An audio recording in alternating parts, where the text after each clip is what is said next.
Ranger Bill, warrior of the woodland, struggling against extreme odds, traveling dangerous trails, fighting the many enemies of nature. This is the job of the guardian of the forest, Ranger Bill. Pouring rain, freezing cold, blistering heat, snow, floods, bears, rattlesnakes, mountain lions. Yes, all this in exchange for the satisfaction and pride of a job well done.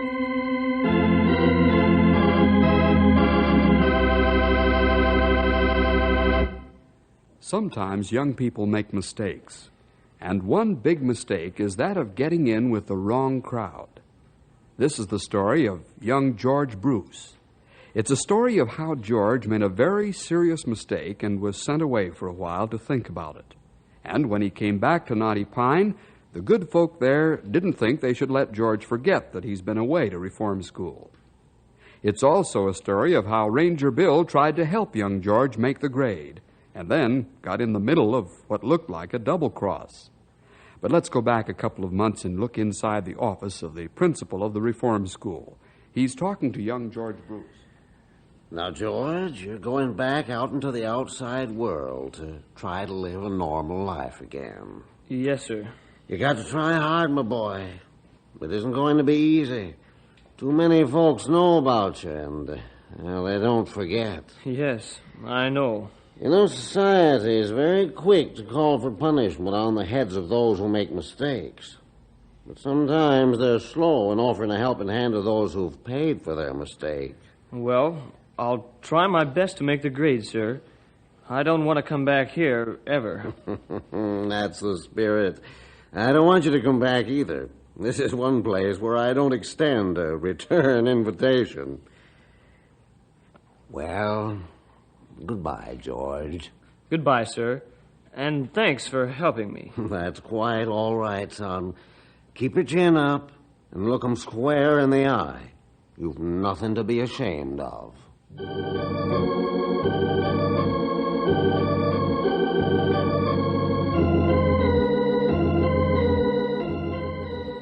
You advertised for an office boy here, mister? Why, yes. Come in. We'll talk it over. What's your name, son? George Bruce, sir. Oh, yes. You were in the papers, weren't you? I'm sorry, but we can't use you right now. Maybe some other time. I see. All right. Thanks anyway.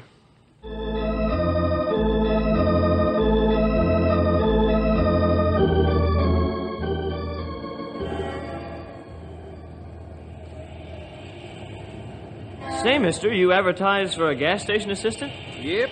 Want the job? Yes, sir. Yeah, you look like a strong, intelligent lad. Not afraid of work, are you? Oh, no, sir. All right. When can you start? Right now, if you want me to. Okay with me. Grab a rag and get them coveralls on over there. Sure, right away, mister. Or say, what's your name? My name's George. George what? Did you have a last name? Yes, it's Bruce. George Bruce, eh? Oh, say, you ain't the kid that just got out of reform school, are you? Yes, sir, I am. Oh, I'm sorry, boy. No job. Bad for business to have you around here. Got to think of a business.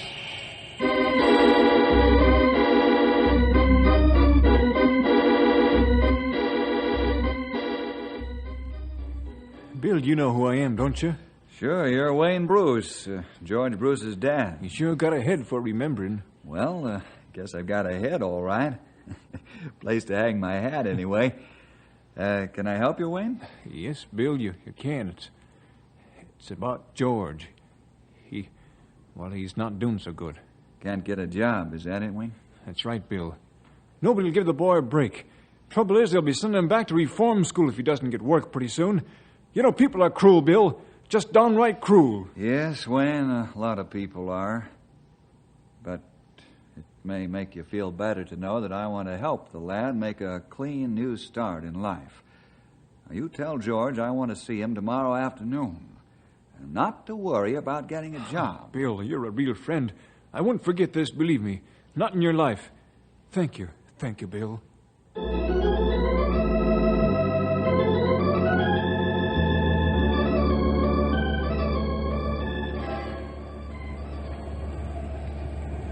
Hey, Bill, wait up, will you?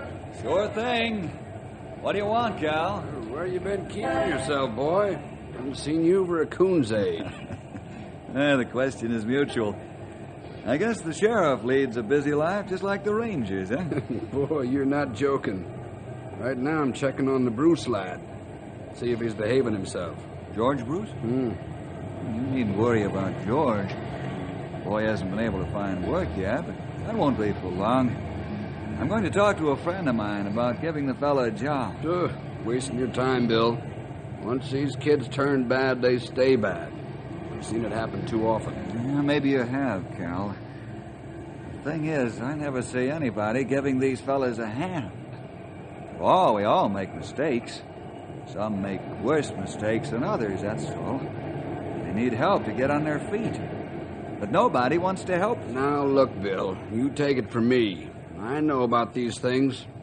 As sheriff, I've seen a lot of them come out of reform school, and they always go back. Only when they do, they go to prison instead. We'll see that this doesn't happen to George, Cal. Take it easy on the kid and give him his chance to make good, will you? Oh, sure. Sure I will, Bill. Well, gotta run along. Same here. Drop around the office when you get time. Yeah, first chance I get, Bill. So long. So long, Cal. And don't believe the worst about George. We'll see if we can make him an exception to the rule.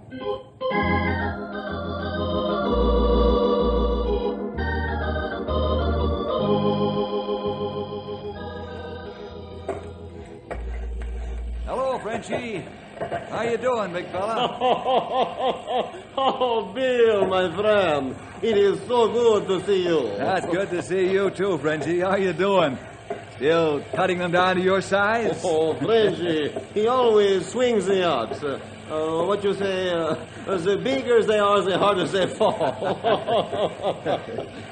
Say, by the way, you come up on the social visit or business? Well, a little of each. Mostly business, Frenchie. Yeah, and what kind of business you want with Frenchy? You buy timber?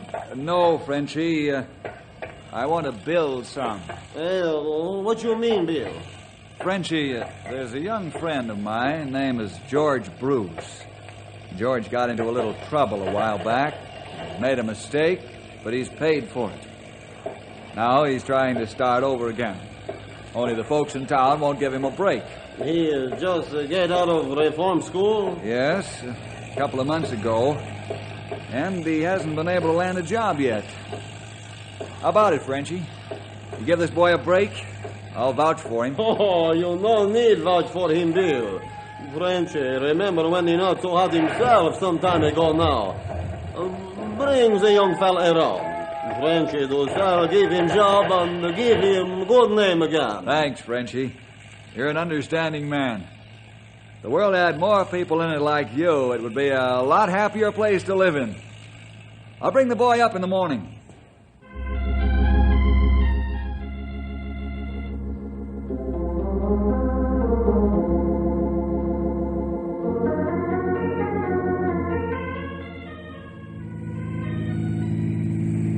How do you feel about this, George? Great. I sure owe you a lot, Bill. And you won't be sorry. I'll make good. I know you will. Frenchie will see to that. Now, I don't want you to be afraid of Frenchie. He's a big bulk of a man, French-Canadian, but he's got a heart as big as his body. And he'll understand. You see, George, Frenchie's made some mistakes, too. You mean that, Bill? Yeah. And he's made good, especially since he became a Christian. Oh? He's the top foreman of this big lumbering outfit. He's doing very well. So you see, young fella, it can be done. Sure it can, Bill. If they'll only give a fella a chance. That's right. They'll only do that little thing. Let's see. We'll be at the camp in about 10 minutes.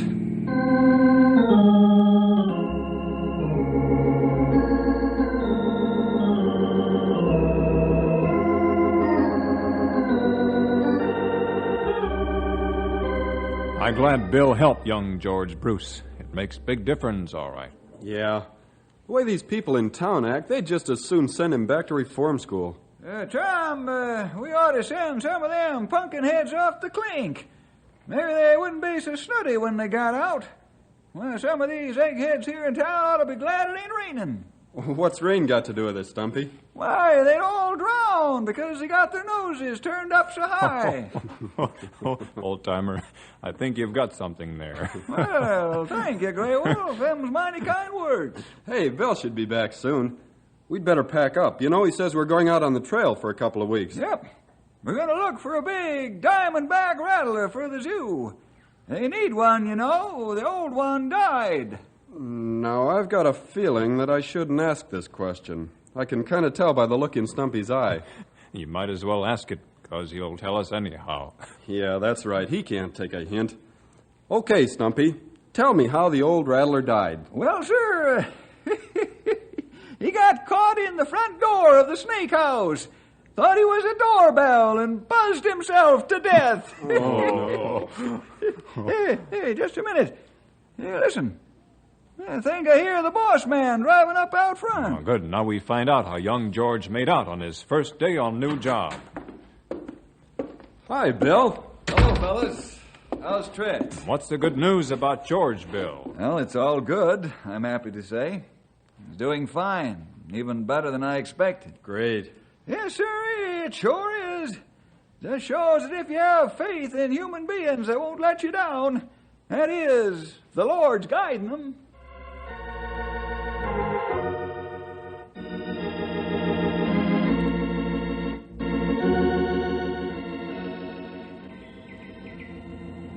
Say, George, maybe you like to run the errand for Frenchy, eh? Well, sure, Frenchie. Anything you say. That is a good boy. Look, I want you to take the 1.5-ton truck into town. Drop the saw at the freight depot. I send it back for repairs. Anything else you want me to do? More work, eh? You can do something else. Go over to the bank and pick up the payroll on your way back. You mean me? You trust me with the payroll, Frenchie? Oh, you tell Frenchy, why not? Frenchy trusts you. The big boss, he trusts you. You bring the payroll back, huh? Oh, sure, Frenchie, sure. Is there much money? $2,500 in the manila envelope. Whew, that's a lot of money.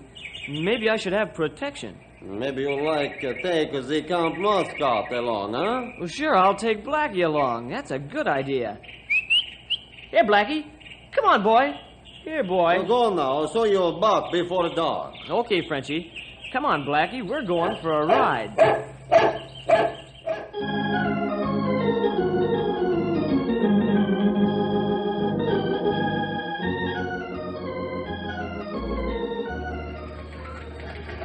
Well, here's the lumberjack's payroll, young fella.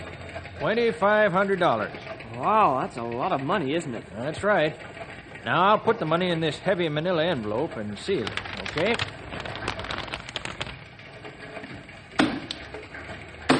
There you are. Well, thanks. I'm all set. Let's go, Blackie.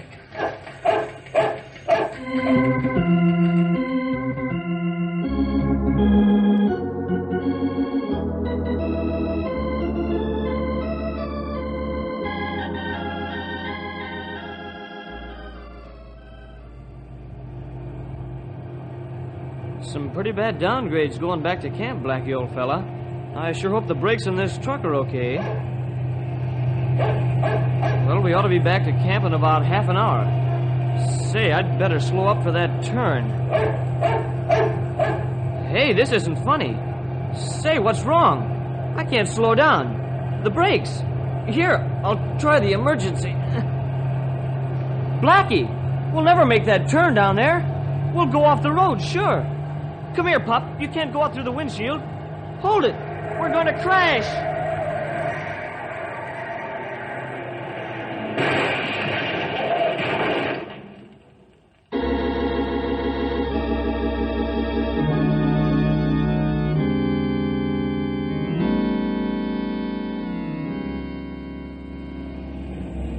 Ranger Tom calling headquarters. Tom calling headquarters. Come in, headquarters. Over. Come in, Tom. Bill to Tom. Come in, old boy. I'm flying the copter along the Lumberjacks Highway, and right now I'm looking at a 1.5-ton truck. Crashed into some trees on a curve. Better take a look, Bill. Right. We'll be on our way at once. Any sign of life? No, not a sign.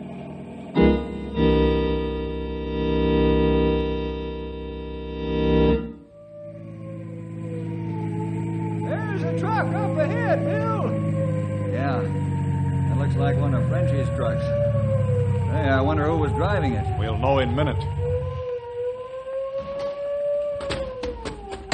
His brakes must have give out. Nobody in his right mind come barreling down here at that fast a clip. Here's the driver. Why, it's George. Get a crowbar out of the truck, Stumpy, and we'll pry this door open and get him to the hospital.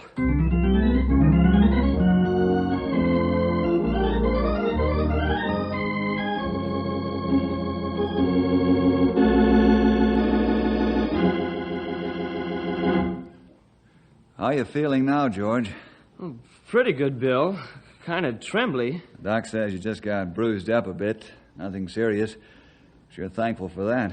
You had close call, George. You said it, Grey Wolf. Boy, I sure was scared when I found out the brakes wouldn't hold. Cal, what brings you here? Checking up on the accident? No, Bill. Something much more serious. Huh? What's the matter? What's wrong?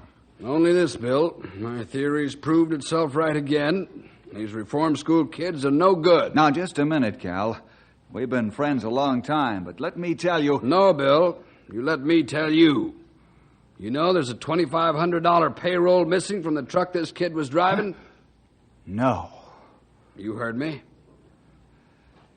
George, is this true? I don't know. I forgot about the payroll. It was in the truck when I crashed. That's all I can remember until I woke up here in the hospital. But I didn't take it. Please believe me, I didn't take the payroll. Honest, I didn't. I don't do things like that anymore. Yeah, sure. That's what they all say when they're caught in a trap. Cal, are you sure the payroll's missing? Absolutely sure. And George Bruce, just as soon as the doctor releases you, I'm locking you up. You're under arrest for robbery.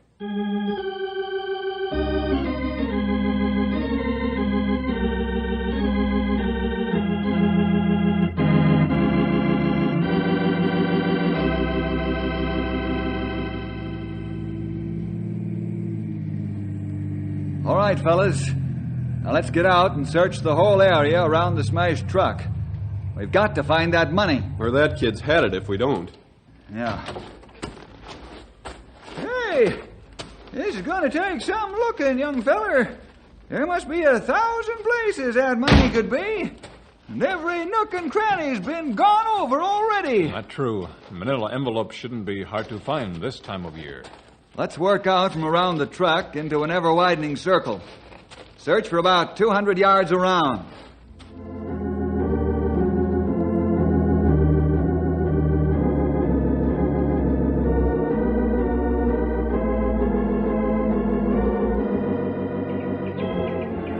I don't know, Bill. It looks like money isn't here. We've got to make sure. Let's start all over again. Okay, Bill, you're the doctor, but we looked pretty carefully the first time. Yes, Tom, I realize that. The one place we didn't look on the first search may be just the place where we'll find it. Yeah, you could be right. Why, you low-down sideline and polecat trying to bite me with a... Hey, Stumpy's in trouble. Let's go.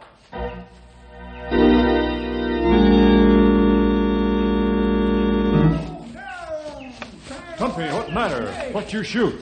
I shot this here side-winded copperhead. Trying to use my hand for a pincushion, ornery critter. Look at the size of that copperhead. You don't see them that big usually. I'll say not. You were fortunate, Stumpy. They don't give any warning before they strike. Their body coloring perfect for this time of year. Yeah. Well, this one will have to get along without his head for the rest of his life. Come on, fellas. One more careful search, and then we'll head back to town. I want to go over to the jail and have another talk with George.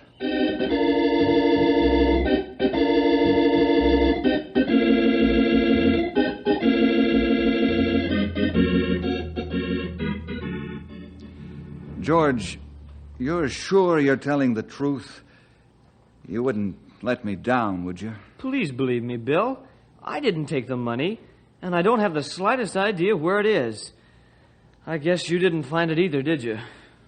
No, young fellow, we didn't. We didn't leave a stone, stick, rock, or log unturned. I'm certain now that the money's gone. Well, it looks pretty bad, doesn't it? Yes, George, I'm afraid it does look bad for you. All the evidence points one way. And the worst fact of it all is that only you and Frenchie and the paying teller knew you had the money. Oh, if only I hadn't been knocked unconscious. Yeah. Well, there's only one thing you can count on. Well, what's that? I believe you. And I won't rest until I find out where that money went.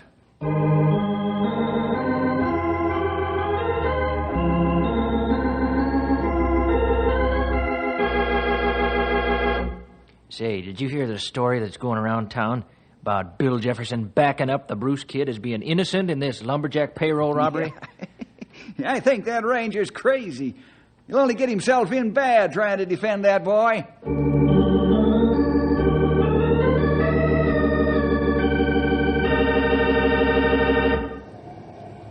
Hello, Bill. Hi, Ed. How's the banker these days? Well, I'm fine. But I can tell you of one ranger that's not doing so hot. Huh? What do you mean? I mean this, Bill. You're way off base with the Bruce boy. He's guilty, Bill.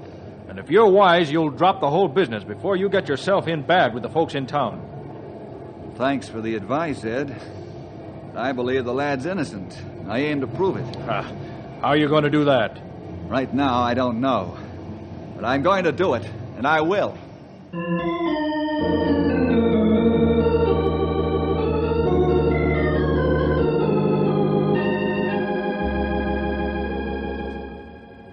You know something, fellers? I'm just a mite bit worried about Bill. I think he's jumped on the wrong wild horse this time, and he's liable to get throwed. I think maybe you're right, Stumpy. Now, wait a minute. Bill's never wrong about one thing, and that's his judgment of human nature. No, that's right. But, young feller, a man has to be wrong sometime in his life. And I'm beginning to believe this is it. I'm afraid Stumpy right, Tom. After all, look how carefully we searched the area of crash and found nothing. George says he was knocked out all time until we got there. He could be stalling behind good excuse like that. No, I don't agree with you. There's some other answer to this whole thing. An easy answer, maybe. But where it is, I don't know. I don't either, Tom. But I'm going to find it. Now, Bill. Bill. Hey, how'd you get in here, Bill? I didn't hear the door open, and I ain't deep yet. I reckon you heard what we said. Yes, fellas. I can't say that I blame you very much. Only I'm sorry you don't have more faith in George. Well, I hope we're wrong, Bill. But it's beginning to look like George took the money. Hey, Carl, what's the matter? what's the matter? Look at this newspaper, you'll see what's the matter. Huh? Great Scott. Look at those headlines. They're really out to get me, aren't they? Well, you're the whole front page. Everybody wants to know what's wrong with Ranger Bill Jefferson. This proves it, fellas. Proves what, Bill? We've got to find that missing money. And remember, in this country, a man's innocent until he's been proved guilty.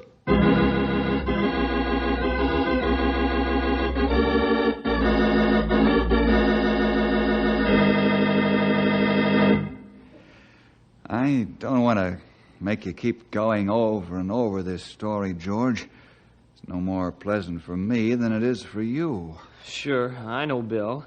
You're trying to help me. Now, think hard. What little detail have you missed that might trip the answer for us?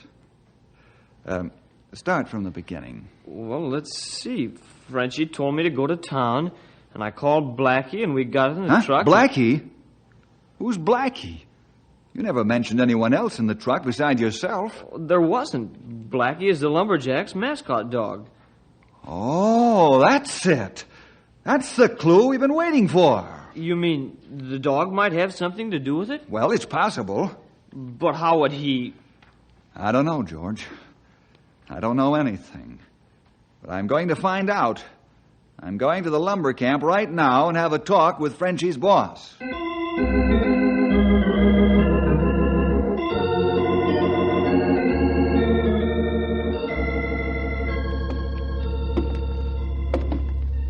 You've got a lot of nerve, Bill. You and my big-hearted foreman. Why, if he wasn't so essential to my operation, I'd fire him right now. Not only have you been responsible for the loss of my payroll, but you want me to take part in some crazy harebrained stunt. Well, are you through ranting and raving now, Jim? I'm sorry. What are friends for unless they understand one another, huh? You haven't hurt my feelings just because you let off some steam. I'm glad you did let it off in front of me because I understand how you feel. You really mean that, don't you? Yes, I do. Then that rates you my cooperation. Let's get the dog and make the test. Wonderful. Now, you say the dog is taking messages back and forth from time to time. Then this has got to work. Now, here's a manila envelope, just like the one the bank teller put the money in. Okay, let's go. You get the idea, don't you, Jim? Just take the dog to the scene of the crash, put the envelope in his mouth, and see where he goes. If you want it that way. Sounds crazy to me.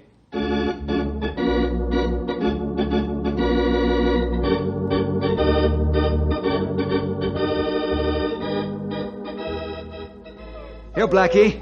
You got it? Atta boy. Great Scott, Bill. You may be right.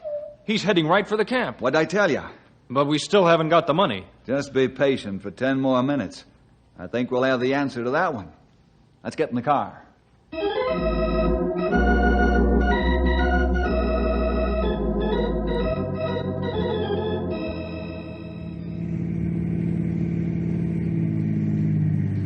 Well, here we are, Jim. Bill, I can't believe it's that simple. Well, maybe not.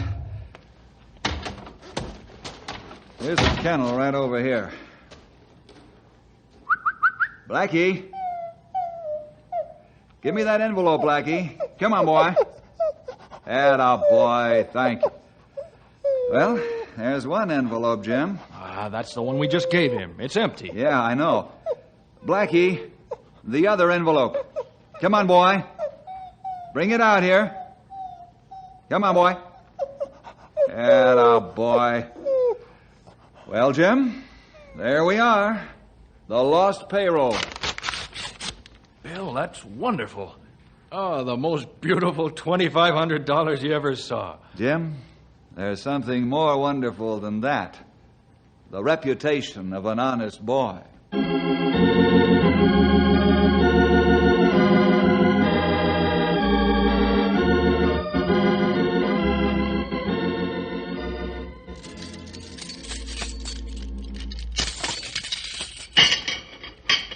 George, you're free. And let me be the first to apologize for being a stubborn fool. It's all right, Sheriff. You were only doing your job, I guess. Come along, son. Let's go home. Sure, Dad, but just a minute, please. All right, son. Bill, I want to thank you for all you've done for me. You've proved to me that it pays to be honest and straightforward. You've shown me that the truth always wins out in the end.